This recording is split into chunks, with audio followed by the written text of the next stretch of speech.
नमस्कार। BA part द्वितीय का प्रथम प्रश्न पत्र सामाजिक अनुसंधान पद्धतियां, जिसमें आज हम बात करेंगे प्राकल्पना के प्रकार के बारे में। देखिए, प्राकल्पना जो है वो एक पूर्व चिंतन है, मनन है। किसी भी सर्वेक्षण या अनुसंधान करने के लिए, उस समस्या की तह तक पहुंचने के लिए हमें चिंतन करना पड़ता है, मनन करना पड़ता है। यही चिंतन की जो प्रक्रिया है वो प्राकल्पना कहलाती है। कई समाजशास्त्रियों ने प्राकल्पना के प्रकार बताए हैं।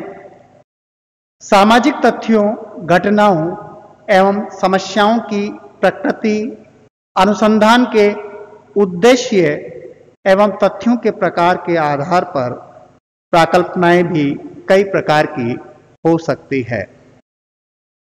प्रसिद्ध विद्वान गुड्डे एंड हैट, उन्होंने पुस्तक लिखी थी मेथड्स इन सोशल रिसर्च। उसके अंदर 3 प्रकार की उपकल्पनाओं का उन्होंने वर्णन किया।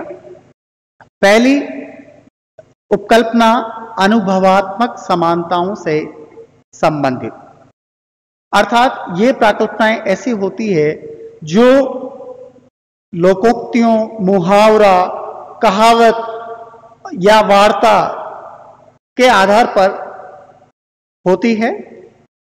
इसके अंतर्गत समाज में कई ऐसी प्रचलित कहावतें होती है, जैसे यह कहा जाता है कि गंजा व्यक्ति धनवान होता है, पशुओं में सियार, पक्षियों में कौवा चतुर होता है। ऐसी प्राकल्पनाओं में समान तथ्यों की जांच करना ही अध्ययन का मुख्य बिंदु होता है। दूसरे प्रकार की जो प्राकल्पना है गुड्डे एंड हैट ने जो बताई है, वो है जटिल आदर्श प्रारूपों से संबंधित प्राकल्पना। इस प्रकार की प्राकल्पना में प्राय एक सामान्य तथ्यों अथवा निष्कर्ष को पूर्व आधार मानकर अन्य तथ्यों की तर्कपूर्ण रूप से परीक्षा की जाती है। ऐसी प्राकल्पनाएं अल्पसंख्यक समूहों तथा पारिस्थितिकी दशाओं से संबंधित होती है। जैसे बर्गेस ने अपने अध्ययन में यह पाया कि केंद्रीभूत गोलाकार नगर विकास की प्रकृति के लक्षण होते हैं, अर्थात जहां जहां रिंग रोड बन रहे हैं वहां विकास की एक श्रेणी में वह क्षेत्र आगे बढ़ रहा है। ऐसी उपकल्पना बर्गेस ने की है।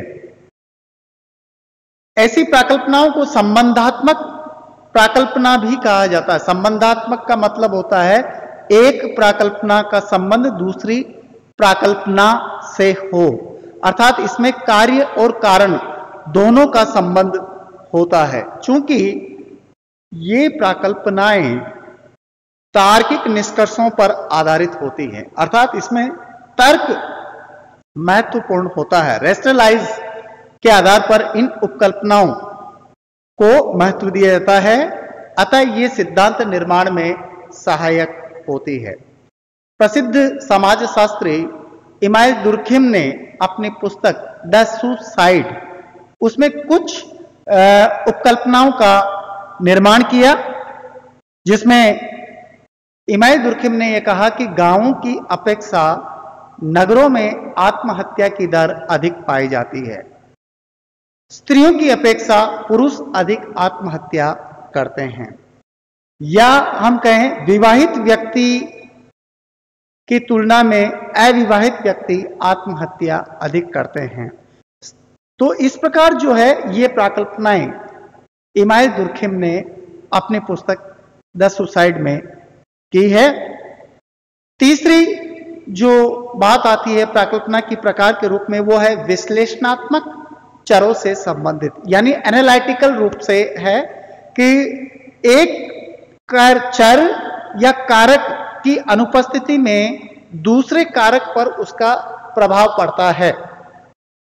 जैसे हम ये कहें कि बाल अपराध के लिए मनोविश्लेषणवादी सिद्धांतकार मानसिक विकृति को और दुर्बलता को, तो वंशानुक्रमणवादी बुरे वंशानुक्रमण को उत्तरदायी मानते हैं।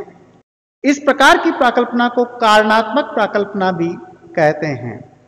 इसमें यह ज्ञात किया जाता है कि यदि किसी एक कारक में परिवर्तन किया जाता है तो वह किस सीमा तक दूसरे कारक को प्रभावित करता है।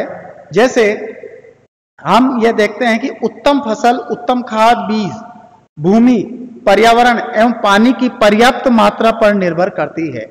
यानी जब हम कृषि के संबंध में बात करें तो उत्तम फसल है, उत्तम प्राप्त करनी है, तो उसमें उत्तम खाद, पानी और बीज और मिट्टी की उर्वरता आदि महत्वपूर्ण होती है। यदि इनमें से किसी एक कारक, मान लीजिए उस फसल को हम पानी नहीं दे, तो उस बिना पानी के उस फसल पर जो प्रभाव पड़ेगा उसको जानने का प्रयत्न करना कारणात्मक प्राकल्पना कहलाती है। तो गुड्डे एंड हेट ने ये 3 प्रकार की प्राकल्पनाएं बताई, लेकिन इसके अलावा कुछ अन्य प्रकार की प्राकल्पनाएं भी हैं, जैसे सकारात्मक तथ्यों से संबंधित प्राकल्पना। हम ये मानते हैं कि जैसे पुरुषों की अपेक्षा स्त्रियां अधिक दयालु होती है, यह सकारात्मक तथ्य है। गरीबों की अपेक्षा धनवान अधिक अपराध करते हैं। यहां पर केवल सकारात्मक कथन कहा गया है। दूसरी बात अगर हम कहें नकारात्मक तथ्यों से संबंधित, तो इसमें पुरुषों की अपेक्षा स्त्रियां अधिक दयालु नहीं होती हैं, गरीबों की अपेक्षा धनवान अधिक अपराध नहीं करते हैं। तो यहां नकारात्मक, नेगेटिव की बात आ रही है। लेकिन तीसरी जो बात आ रही है इसमें शून्य कथनों से संबंधित, जिसमें नकारात्मकता और सकारात्मकता दोनों का कोई प्रभाव नहीं है। जैसे सकारात्मक और नकारात्मक के आधार पर अगर हम कहें, जैसे पुरुषों और स्त्रियों की दयालुता में कोई अंतर नहीं होता है, या गरीब और धनवान की अपराध प्रवृत्ति में कोई अंतर नहीं होता है। चौथी महत्वपूर्ण जो प्राकल्पना इसमें आई है वो काम चलाऊ प्राकल्पना। पीवी यंग ने अपनी पुस्तक scientific social surveys and research इसमें लिखा है कि काम चलाऊ प्राकल्पना किसी भी अध्ययन को प्रारंभ करने का एक प्रारंभिक विचार होता है। ज्यों-ज्यों अध्ययनकर्ता को अनुभव होता जाता है वह उसमें परिवर्तन एवं संशोधन करता जाता है। यह भी हो सकता है कि वह प्रारंभिक विचार को पूरी तरह त्याग कर उसके स्थान पर नई प्राकल्पना बना ले, क्योंकि यह विचार एक अस्थायी, कार्यवाहक और काम चलाऊ महत्व का होता है, इसलिए इसे काम चलाऊ या कार्यवाहक प्राकल्पना कहते हैं। जैसे प्रारंभ में भौतिक वैज्ञानिकों की मान्यता थी कि परमाणु अविभाज्य हैं, किंतु बाद में अध्ययन के आधार पर उन्हें यह प्राकल्पना बदलनी पड़ी जब यह ज्ञात हुआ कि परमाणु का और अधिक विभाजन संभव है। तो कहने का मतलब यही है कि प्राकल्पना अध्ययन के उद्देश्य के आधार पर निर्धारित की जाती है, और साथ में किस प्रकार की प्राकल्पना निर्धारित, जैसे अनुभवात्मक समानताओं से संबंधित, आदर्श प्रारूपों से संबंधित, जटिल आदर्श प्रारूपों से संबंधित है, या विश्लेषणात्मक चरों से संबंधित है। इसके अलावा कुछ अन्य प्रकार की प्राकल्पनाएं भी इसमें महत्वपूर्ण साबित हो सकती हैं। आज तक बस इतना ही। बहुत बहुत धन्यवाद।